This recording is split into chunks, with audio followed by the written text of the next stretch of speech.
Hello everyone, this is Aegon of Astora, and welcome back to Dark Souls 2, Let's Talk Lore. This is episode 12, and if you've just come from episode 11, you're likely aware that I had some issues with the audio. I apologize for that. I'm not entirely sure what caused it, but I checked and double-checked all my settings, and just did a test recording before starting to record this episode, and everything seems to be okay.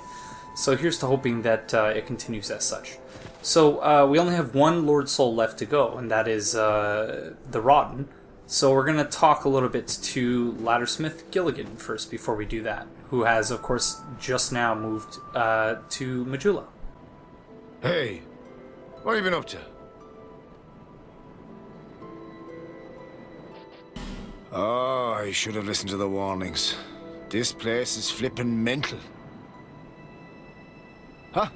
No, I wasn't born here. I'm from a wee bit out west. That's all. I've seen some rough times. I think I'll settle down for a while. You wouldn't believe the shenanigans that happen in my business. I thought at least here in the middle of nowhere, I could stay clear of, my old pals. Oh, don't ask me what happened. Have you no discretion, me old chum? That gaping hole? Hell, search me. It's where the people around here toss all their rubbish. Corpses, or you know what. Or whatever they'd rather be rid of. Oh, and those human statues? Who are they supposed to be? Anybody, I suppose. Probably just some old pagan costume. What's it like at the bottom of the hole? I mean, why in the hell would I know? Ha! What? That's precisely the audio or the dialogue that I was hoping we would get. He talks about how that hole is where people throw their trash, essentially. And he mentions these statues here, which we'll obviously be seeing a lot more of very soon. So, you may also notice that I'm using a different weapon. I believe I may have mentioned in a previous episode that... excuse me, I'm losing my voice a little bit, so I hope that I can make it through half an hour episode without sounding too hoarse by the end. You may have noticed that, yes, I'm using a rapier. I believe I mentioned in a previous episode that I would be using it as kind of a secondary weapon of sorts. We are, as I have mentioned in previous episodes, going to be skipping the Grave of Saints for now, but more on kind of the loose ends I've been talking about throughout this series very soon. But in any case, yes, I spent a good deal of time farming off camera. And the reason for that is, of course, because this is a lore playthrough and not, a walkthrough or anything like that. I'm assuming that if you're watching this, you've likely played through the game at least once or twice and you know much of the lore. And yes, I dropped down here to make sure I had enough HP and absentmindedly picked up all the items except for this one, so I very much apologize for that. This is the Ring of Evil Eye +1, which I'm not sure... Yeah, it doesn't really have any lore related to it. And part of the reason why I did all that farming off camera, just speaking of my new weapon, I'm going to have to swap it out for my longsword to take care of this crystal lizard up here. The reason I did the farming off camera is that it takes I don't have a very good computer, so rendering and editing each episode, and you may or may not have noticed, but I edit out all of the, or at least I attempt to, I missed a couple. I edit out all the loading screens, I mute my microphone, which isn't very good at all, it's a terrible microphone in fact. I mute my microphone during dialogue, and so I do a fair bit of editing that each episode winds up taking about 3 hours to render. and another couple hours to... I believe this ring also belongs to Roy the Explorer. Yes. Nothing else lore-wise other than the fact that it belonged to him. And so, yeah, I often find myself in situations where I think, okay, you know, I wanted to take some time today to deal with this series. And yeah, as you can see, this is a pretty surefire way of dealing with all of these explodey pricks / Aldean citizens, where you don't have to deal with them at all. Not all of them throughout Drangleic, not all the different variants of them die upon exploding like that. Some of them continue to live and haunt your dreams, but these ones very much do. So it makes it very, very easy to simply just toss a couple luring skulls and watch them kill themselves over it. We're gonna pick up Great Heal over here,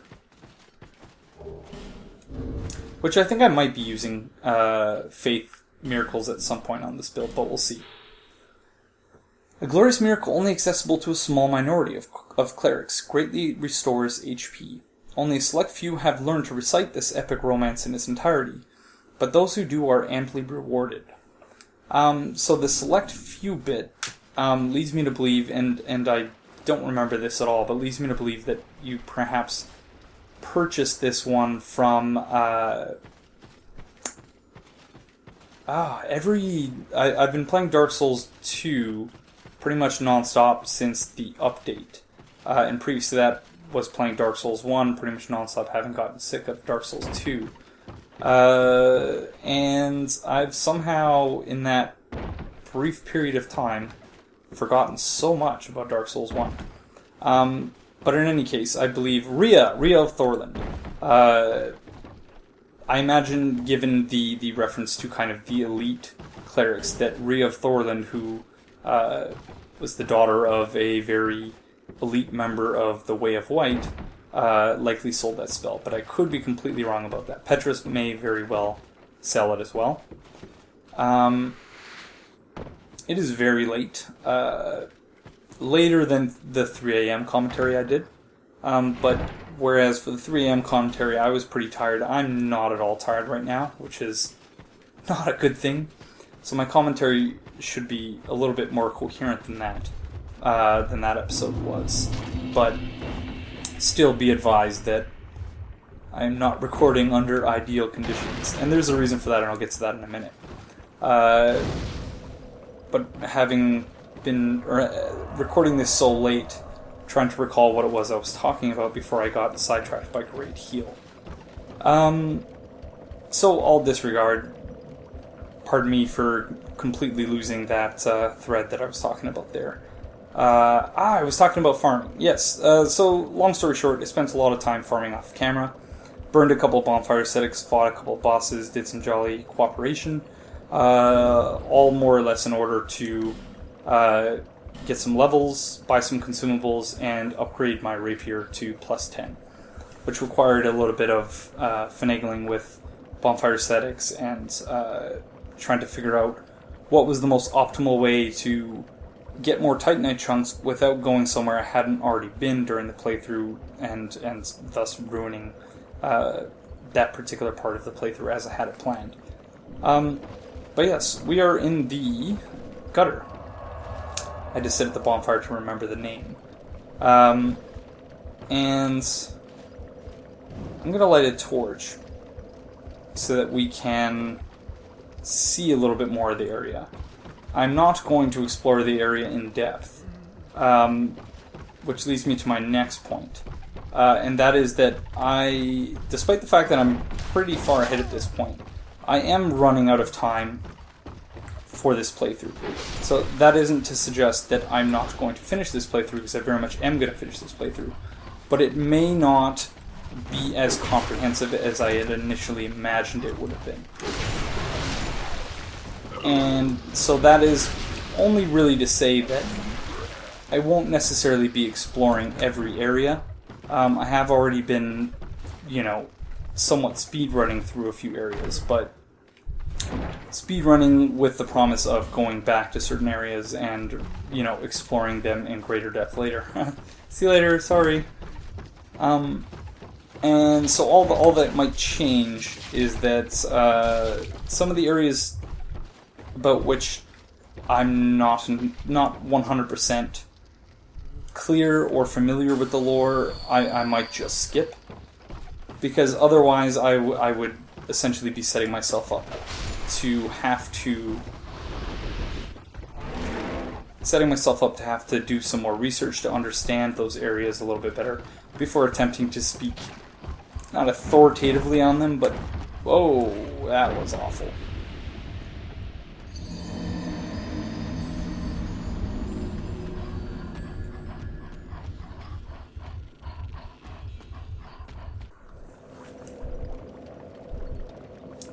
Okay, let's not bother with the torch this time.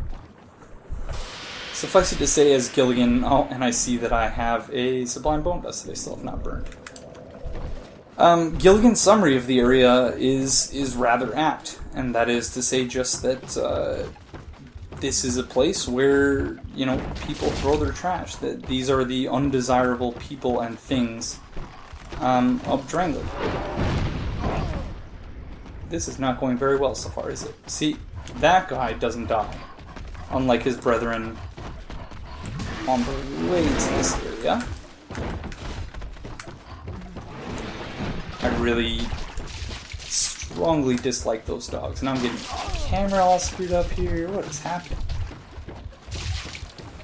And it certainly lends a certain gravity to this area in the sense that you come across all of these, torch-wielding hollows and Aldean citizens and whatnot who seem pretty hell-bent on just killing you. But as with so many other areas and locations and stories in this whole series, the reality of it is not entirely clear-cut. And this dog, or however it is you want to describe it, poise monster perhaps, or hitbox monster, also shows up in Aldea's Keep. So a fair number of Aldean creations seem to have been tossed down here. I'm not sure what distinguishes them from those that weren't actually tossed down here, but interesting to note nonetheless.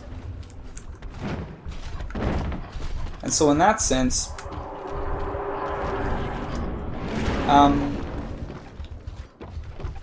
you gain a certain sympathy for the people down here. These platforms that we're walking on, very reminiscent, of course, of that which predominated the Blighttown in Dark Souls 1, appear to be some sort of system of elevation for these people trying to build their way out of the gutter. So again, like so many of the other stories I've discussed, very tragic and sad and just gives you an idea of the ruthlessness of the people in this world and how the political and militaristic machinations of the elite of Drangleic really have a profound impact on these innocent hollows who I'm so brutally slaughtered at the moment, but leave that aside. This is one of my favorite drops in the game, 20 life gems. Very nice.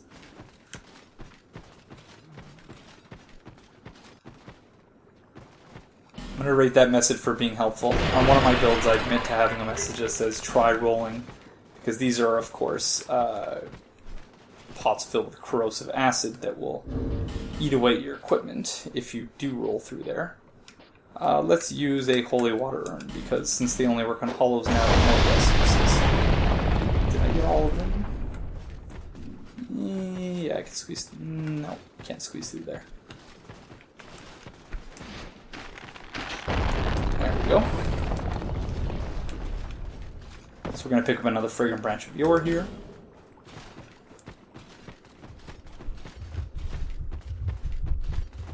And so returning to my point about running out of time for this playthrough.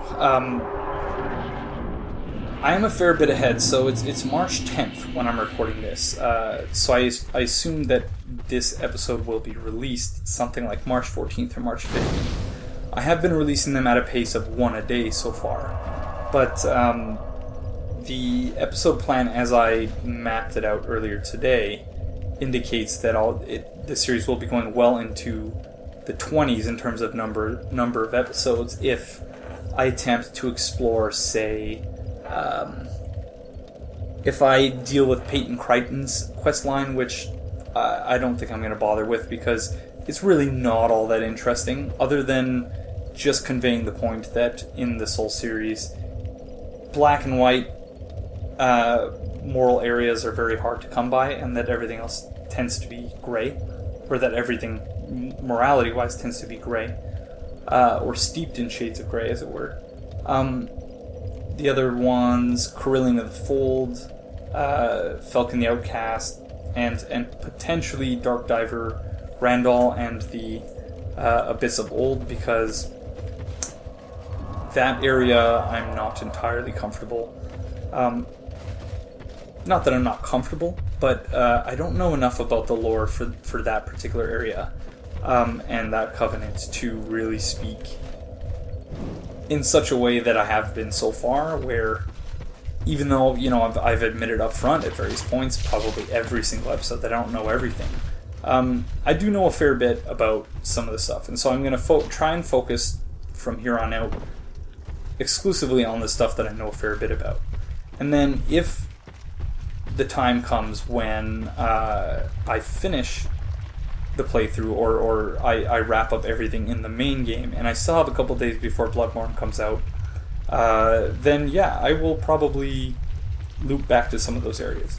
But for the time being, just know that I'm sorry that I probably won't find time to make this run as comprehensive as possible, or as comprehensive as it could be, all other things being equal. But I will leave open the possibility that one day I might return to Dark Souls 2, or perhaps Dark Souls 2 Scholar of the First Sin, and do a much more in-depth run, where I explore things in greater depth and with a greater knowledge and more research behind it. But putting all that aside, we have another exposition dump from my favorite NPC. Hi, Lucatiel.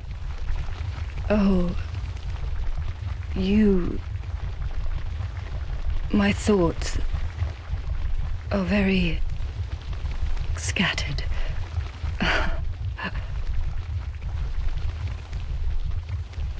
What is this curse?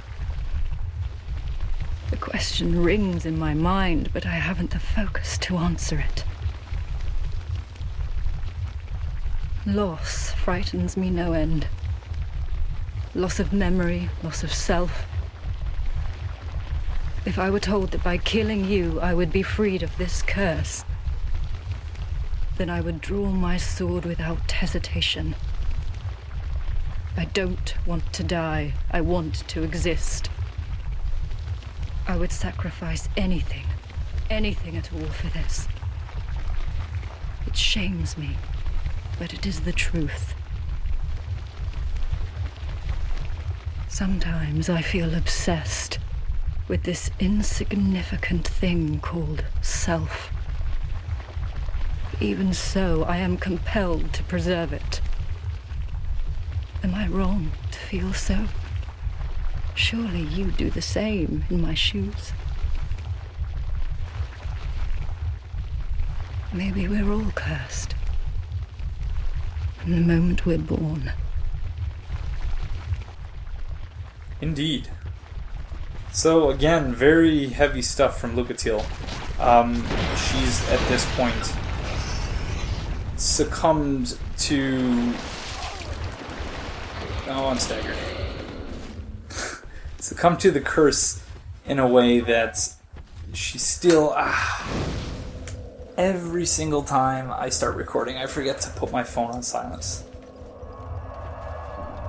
She has succumbed to the curse in such a way that she is really beginning to lose her memories, and philosophize on a much deeper level than she had prior to that about the curse and about, the purpose of life, what her sense of self is. And yeah, so the curse, as she says herself, is doing its work upon her.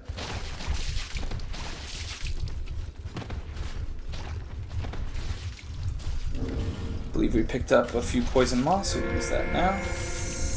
As you can see, also purchased a fair number of resins. Get rid of these alluring skulls, and there we go.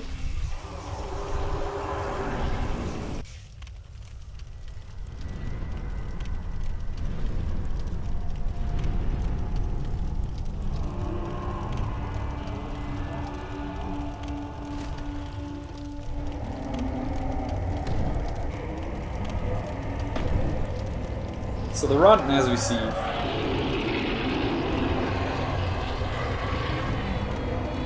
is an amalgamation of people who, for one reason or another, were deemed undesirable by the rest of the kingdom.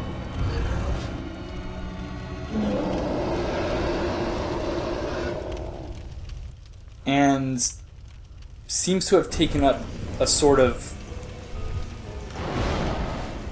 caretaker role of sorts of all that which was tossed into the pit and forgotten by the rest of the world, including, for one reason or another, those statues. As you can see right when we entered the boss room, the Rotten was trying to put together one of the statues that had seemingly lost its head. So we're doing pretty nice damage now. I neglected to switch back to my rapier, though, so I might as well do that now since my buff is gone.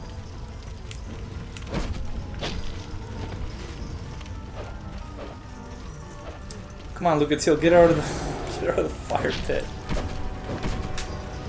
Okay, I'll take his aggro for you. I'll use the puke. Lucatiel, get out of the fire! What are you doing? I did use Lucatiel when I burned a bonfire ascetic and killed the Lost Sinner once again. So we'll probably, I'm pretty sure at this point we've already completed her quest line. But thanks, Lucatiel. You were a good decoy. Okay, let's check out the soul we just acquired, and the one that we acquired in the previous episode but hadn't read yet. So, we'll begin with the soul of the Rotten. So the Rotten embraces all, in his sanctuary for all things unwanted or tossed away. And it also mentions that the Rotten rise deep within the gutter. So as I mentioned, embraces all, and in his sanctuary for all things unwanted or tossed away. So the gutter and the Black Gulch. The Iron King's flesh was charred, and his soul possessed by the things that lurk below. So, I feel like for some reason that this isn't the full item description. Or perhaps the full item descriptions that I assumed were going to be included with patch 1.1. So the Fire Seed. Don't think I'm going to do Pyromancy, but might as well grab it anyway. But it's possible that the augmented item descriptions are only going to be in Scholar of the First Sin proper, the next gen game. But there, as I understood it, is some new lore indicating that the Rotten is actually the Sunken King. We'll talk a little bit more about that when later on we do the DLC. Because yes, we are still going to do the DLC. We might not do the challenge areas, but we are definitely going to do the DLC. I've organized it in such a way that we get our 4 souls, and then before we beat the game, we also want to get the 4 crowns. So, let's light this primal bonfire. Oh! I knew that was coming, but I forgot at the same time.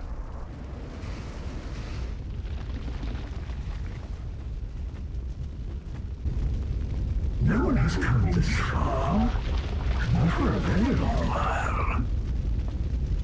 Young Harlow, do you wish to shed this curse? Then accept the fate of your ilk and face the trials that await you. Unless you have already joined the Crestfallen.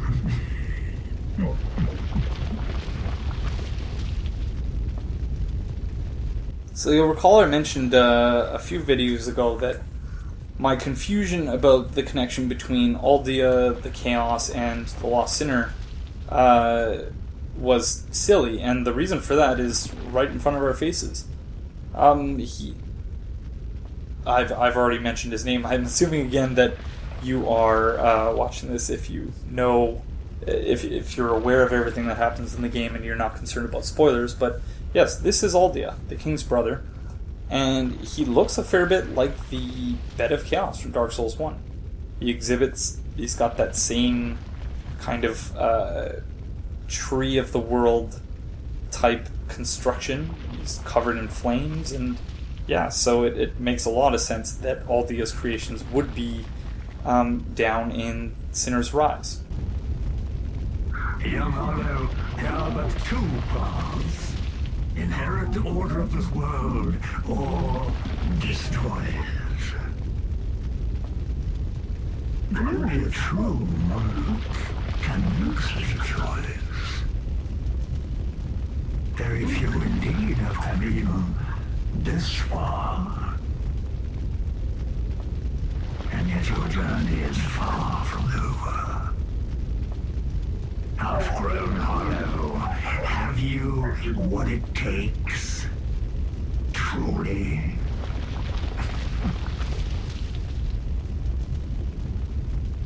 Young Hollow, seek after Vendrick. He who almost became a true monarch. The Vendrick is certain to guide your way. Fledgling Hollow, may we meet again?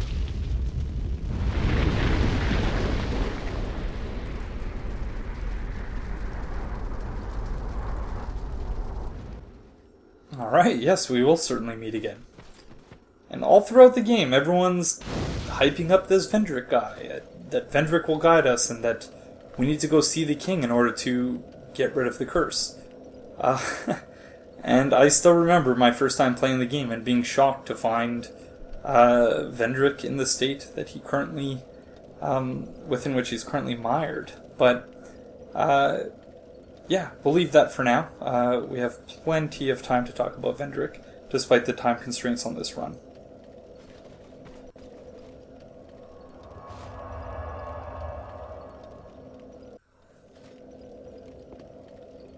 Okay, we find ourselves in No Man's Wharf once again.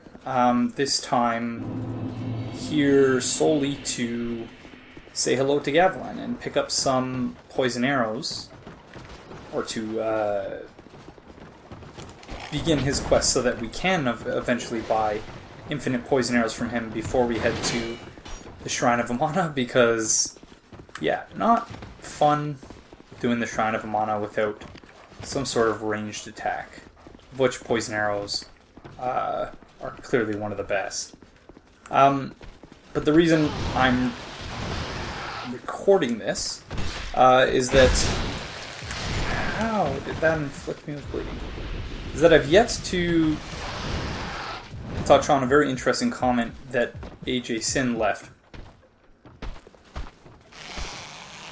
I just did the weapon buff animation, but didn't actually buff my weapon. Interesting. And AJ Sin commented on episode 7, inquiring about how the cycles transition into each other. And I wanted to talk a little bit about that, because clearly I don't know the answer, but I really do love just using the plain rapier. It's great. But in terms of how the cycles transition into each other, I suppose it would depend very much on the extent of the overlap that exists in between worlds. And so, recall again in Dark Souls 1 that Solaire described not only the flow of time as being convoluted, but also that worlds come into contact with each other for periods however brief, and then they are no longer in contact with, like, there's a very tenuous series of connections that are made in between each world. So that's how we're able to see certain people in our world. So Lucatiel is an example I used the last time she showed up prior to this episode, was that after you sit at the bonfire, after exhausting her dialogue, clearly her world has shifted out of contact with ours. And so what that has to do with the answer to the question is just that it depends on where it is that you're standing. And so this is another issue that touches on my discussion in the earlier episodes of the fact that you can't achieve a one-to-one synthesis of gameplay and story because it's impossible for a number of reasons. But also on the idea of evolution by natural selection was the example I used, where over time a number of variations will emerge in any set of data that's repeated over and over again, such that an infinite number of things could happen. Another example that's used is that if you have an infinite number of typewriters and an infinite number of monkeys working away on those typewriters, that eventually, given infinite time and infinite everything, that they will produce the full works of Shakespeare. So a very similar idea to that. But at some point the developers have to pick a spot and say, this is where Dark Souls 2 takes place. And so for one reason or another, this particular arrangement is where they landed. And it's an arrangement that kind of contradicts the situated, context-specific nature of the lore by the very fact that there is even a sequel. But they've done some interesting things with it that, in retrospect, I think are much more original and much more artistic and thought-provoking than I initially did while playing this game. Who are you? I, Gavlan. Gavlan will? What Okay, he doesn't Gavlan? have anything substantial to say to us lore-wise, so I'm going to continue addressing AJ Sin's comment in 1 minute. I'm just trying to determine, we could always use poison throwing knives. Just want to make sure I don't think you actually need to exhaust his dialogue in order to get him to move, but I'm going to do it anyways.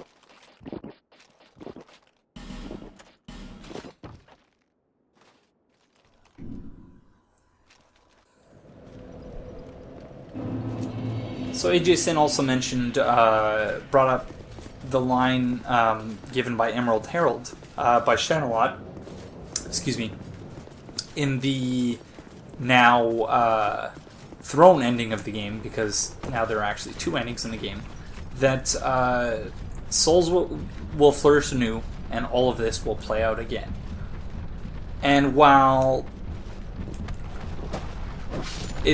you could make an argument on the one hand that she was referring to the meta aspect of the player linking the fire and then going into New Game Plus, and souls flourishing anew because the player is once again starting from things betwixt and going through the game and doing that. And so but now with the addition of 2 endings, or with the additional ending, and now that there are 2 endings, that's not really a necessary way of looking at it anymore. But it's very important to note that the Emerald Herald isn't outside of the game and isn't outside of the game's lore, nor is she... Gavlan? What? Gavlan? With Gavlan? You? Nor is it entirely clear whether she is a... I don't want to say a villain, but she seems to have some sort of motivations that are unknown to the player, and the player spends the entire game giving her most of their souls. And we'll talk more about the Emerald Herald and her role in the lore, but it's important to keep in mind that anything she says, just as anything Aldea says, comes from a particular vantage point and a particular set of values and goals and things like that, not necessarily negating this specific sentence, that souls will flourish anew and all of this will play out again, but certainly cast some doubt on some of the things that she says. But again, with that line, there is once again the inevitable disconnect that will exist between game mechanics and story. And AJ Sin had a third point, which I will get to in 1 second. Where am I going here? Here.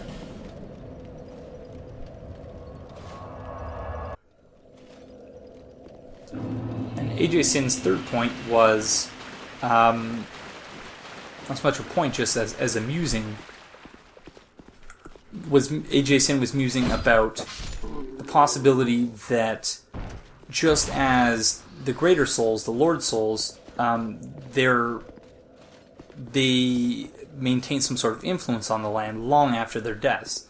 AJ Sin was musing with the possibility of lesser souls having a similar influence, or their souls having a memory of sort that is transferred into some other being in some other time. This is one interesting potential example. Could Gavlan be Kingseeker Franth? Or under his influence in some way? We do feed him items. We sell him items. We feed items to Franth. But he serves a similar role. But that's more of a joke example that I just came up with, the fact that we're standing next to him at the moment. Some other examples could be Solaire, being his soul inhabiting or influencing Benhart, perhaps, because Benhart, his lore isn't really all that interesting. He just, I am going to help the player, and that's really all there is to him as far as I'm concerned. The Crestfallen Warrior could be Crestfallen Salden. But even then, there was a very similar, essentially the same character from Demon Souls, Dark Souls 1, Dark Souls 2, where you could make a rather compelling argument is with Mild-Mannered Pate, however. Because unlike the Crestfallen Warrior, Mild-Mannered Pate, unlike the Crestfallen Warrior, Patches doesn't persist through all three games. Patches is just in Demon Souls, Dark Souls 1, so the Dark Souls 1 inclusion of Patches could be seen as fan service. The Dark Souls 2 exclusion of Patches seems perhaps to, and the gear and everything that Mild-Mannered Pate uses could perhaps indicate that Mild-Mannered Pate is under the influence of Patches' soul, and perhaps also perhaps also Crichton. So I don't know. It's a very interesting idea, and I apologize for the completely half-baked nature of my response to your question and your comment. But I'm still thinking about it, and I will probably return to it later on in the playthrough. But we're at well over 40 minutes at this point, at least by my timer. With cutouts and everything, it might be just over 40 minutes. So we're going to call it an episode here, and I will see you in the next one.